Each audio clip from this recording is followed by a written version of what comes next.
Hola con todos, hoy les hablaré sobre la exclusión por discapacidad. La exclusión social de las personas con discapacidad tiene un origen multidimensional y multicausal. Si analizamos la discapacidad de manera histórica en nuestro país, Ecuador, podemos decir que en la antigüedad esta ha sido totalmente ignorada y por ende excluida, pues las personas con discapacidad física o mental no tenían ningún tipo de oportunidad de integración porque eran totalmente marginadas.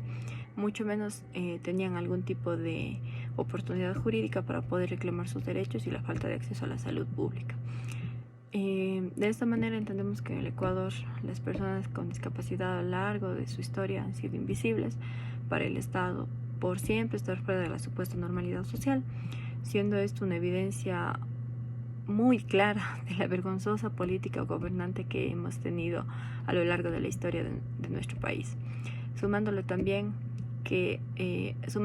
a ello la ignorancia, el miedo, el abandono, la lástima de nuestra sociedad, que son factores sociales que se han presentado a lo largo de toda la historia relacionada con la discapacidad.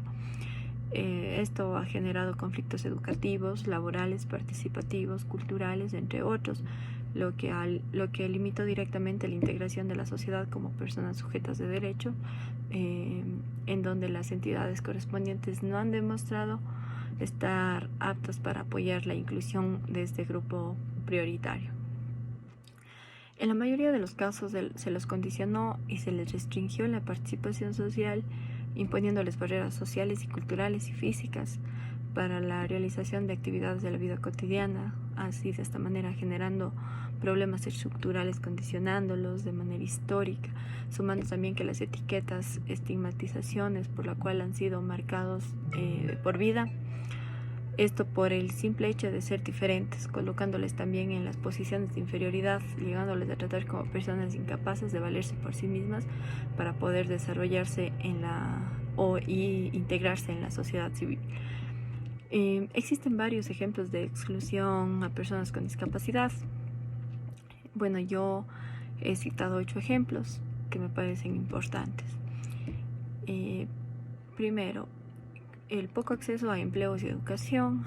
Segundo, la falta de accesibilidad a sitios públicos. Tercero, la falta de inclusión a programas sociales. Cuarto, la falta de acceso a la salud pública. Quinto, la infraestructura ineficiente que se ha desarrollado tanto en lo privado como en lo público. Sexto, la marginación. Séptimo, la incompetencia política por parte del Estado para la inclusión. 8, una sociedad sin educación sobre inclusión. En nuestra Constitución de la República del 2008 reconocen los derechos de las personas con discapacidad. En el artículo 47 nos dice que el Estado garantizará las políticas de prevención de las discapacidades y de manera conjunta con la sociedad y la familia. En el artículo 48 indica que el Estado adoptará a favor de las personas con discapacidad medidas que aseguren, primero, la inclusión social mediante planes y programas estatales, privados, coordinados y que fomenten su participación política, social, cultural, educativa y económica. 2, la obtención de créditos y rebajas o exoneraciones tributarias que se les permite iniciar y mantener actividades productivas. 3, el desarrollo de programas y políticas dirigidas a fomentar su esparcimiento y descanso. 4, la participación política que asegura su presentación de acuerdo con la ley. Quinto, el establecimiento de programas especializados para la atención integral de las personas con discapacidad.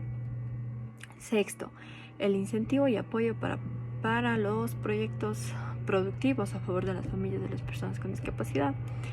La garantía del ejercicio de sus derechos a las personas con discapacidad. En el artículo 49 también nos dice que las personas y las familias que cuiden a personas con discapacidad que requieran atención permanente serán cubiertas por la Seguridad Social y recibirán capacitación periódica para mejorar la calidad de atención. En los derechos del buen vivir, en la sección tercera de Comunicación e Información, nos dice lo siguiente. En el artículo 16, todas las personas en forma individual o colectiva tienen derecho a, primero, a comunicación libre, intercultural, incluyente, diversa y participativa. 2. El acceso universal a las tecnologías de información y la comunicación. 3. La creación de medios de comunicación social y el acceso en la igualdad de condiciones. 4. El acceso y el uso de todas las formas de comunicación visual, auditiva, sensorial y otras que permitan la inclusión de personas con discapacidad.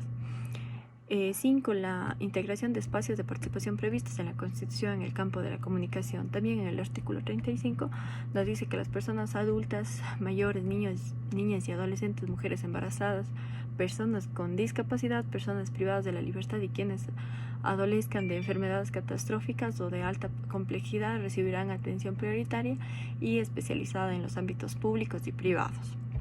En la sección tercera de la movilidad humana, en el artículo 42, se prohíbe todo desplazamiento arbitrario. A las personas que hayan sido desplazadas tendrán derecho a recibir protección y asistencia humanitaria emergente de las autoridades. En la sección quinta de niños, niñas y adolescentes, en el artículo 46, nos dice que la atención preferente para la plena integración social de quienes tengan discapacidad, el Estado garantizará su incorporación en el sistema de educación y regular en la sociedad. En conclusión puedo decir que, basándome en la historia de nuestro país sobre inclusión, he podido evidenciar que su actuar ha sido realmente ineficiente en cuanto a la inclusión de las personas con discapacidad, pero a partir de la aprobación de la Constitución de la República del año 2008 se dio un gran paso a la inclusión, pues las personas con discapacidad dentro de la Constitución se reconocen cada uno de sus derechos y prioridades, dándoles acceso a educación, salud, trabajo, entre otros. Y por ende la vinculación a la sociedad, obligándoles a las empresas, unidades de salud, centros educativos, espacios de recreación públicos y privados a la inclusión, con ello desde adecuamientos de infraestructuras para enlazar a cada una de estas entidades. Al reconocer los derechos y al ser considerados un grupo de atención prioritaria dentro de nuestro país, estamos empezando un cambio como sociedad a la verdadera inclusión. Aún en la actualidad existen algunos aspectos que podríamos decir que es deficiente, ya que en la mayoría de las empresas del sector privado las contrataciones de personas con discapacidad lo hacen porque el código les obliga, no porque realmente se enfocan en la inclusión, pero creo que esto más bien es un tema de educación social. Hay que tratar de educar a nuestra sociedad sobre la necesidad y sobre la capacidad de las personas. Nos ayudará a mejorar mucho la integración, obviamente rigiéndonos en nuestra Constitución de la República para recalcar los derechos y las personas con discapacidad en nuestra sociedad.